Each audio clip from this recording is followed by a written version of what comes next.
Hello and welcome to Premodern Oath.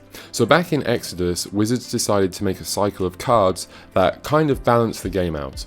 So the red one will balance the life totals, the white one basic lands, black will return creatures from the graveyard, and the blue one, which is the one they obviously thought was the most powerful because they made it cost twice the mana of the others, balances cards in hand.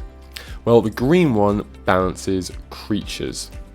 I'm not sure why they made it do this, maybe they didn't think it would be such a problem, but we can build our deck to have essentially only massive creatures in it. So this means as soon as an opponent has more creatures than us, we will mill our deck until we hit one of these massive creatures, and it goes directly into play. Usually it's just Phantom Nishoba, this card is an absolute house, and usually the decks just play 3 of those. Sometimes you do see a Chroma, it's not that common, but it is occasionally there. It's also worth noting there's a red burn version that plays kind of ball lightning cards, but that's enough of a different deck, I'll make a separate video about that.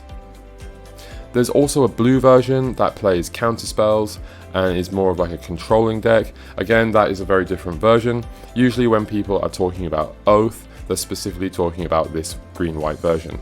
Having Oath means we're going to mill our deck a lot, so we need some recursion. We're playing Gaia's Blessing, and if we hit that while we're milling our deck, it just shuffles everything right back in there. So this is super useful.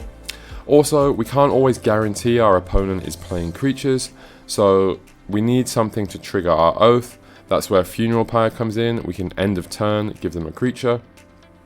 And we need a way to reliably find our Oath because the entire deck is built around it. So Enlightened Tutor is great for that, and Sylvan Library too.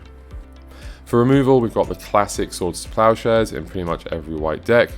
Some lists do play Wrath of God main deck, although it's not super common, but you will definitely see it in the 75 somewhere, usually in the sideboard.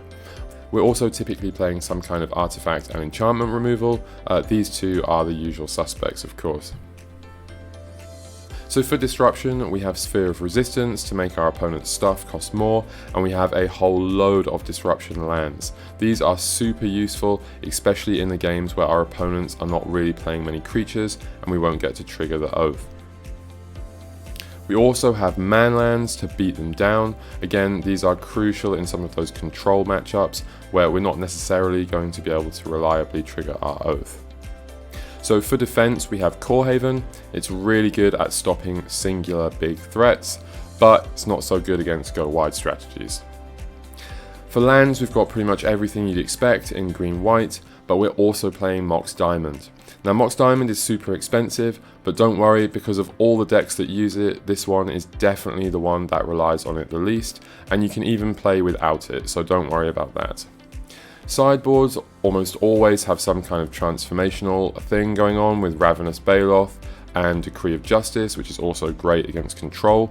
You'll usually see some kind of sweeper, graveyard hate, something against red, and then also some tutor targets to go with our Enlightened Tutor. Again, these things all depend on the metagame you're expecting. When playing this deck, sometimes it's as simple as just slamming an Oath down as early as you can. Against aggro decks, they really struggle to deal with Phantom Nishoba sometimes, so in those matchups it's really straightforward. In others, where they're not going to trigger our Oath, we're trying to disrupt their mana base as much as possible while beating down with manlands, and then trying to sneak in a Funeral Pyre end of turn if we can, just to catch them off guard and see if we can get one of our big beaters in. When playing against the deck, if they have an Oath in play, it's often usually best to try to play around it. Wait out for your card that can either stop the Oath or beat them over the top of the Oath. It's almost never correct to play into the Oath if you have the option not to. However, some decks don't have that option. Goblins is a perfect example. In that case, you'll want to just not play into the Oath, try to build up your mana base and just slam down your entire hand in one turn if you can, and just try to go as wide as possible.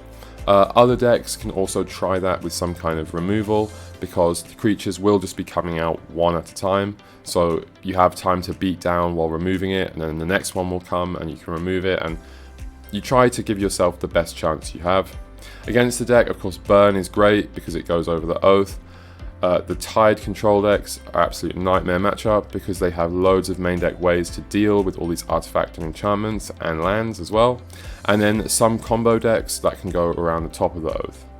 Also, it's worth noting that Humility, this card has had its rules changed, and now if a Phantom Neshoba would come into play while a Humility is in play, it will not get the counters. It will just be a 1/1.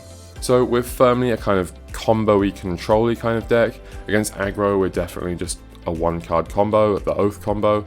Against control, we are kind of trying to take that more mana denial controlling route to try and get the win. Strengths of the deck, it can absolutely dominate aggro decks and can get free wins against some aggro decks too, especially ones that don't deal with Oath. It has great land utility, you can't really mill it, and it does attack from a slightly different angle with enchantments and stopping people playing creatures. Weaknesses are stuff that basically just goes around or over the Oath, and as always it does really rely heavily on the Oath to win, so if they get rid of it, you're in trouble. So here's an example list. And as always, I do recommend you check out TC Decks. If you like this video, please do like, comment and subscribe. I do read all the comments and it means a lot. So thank you for watching and bye bye.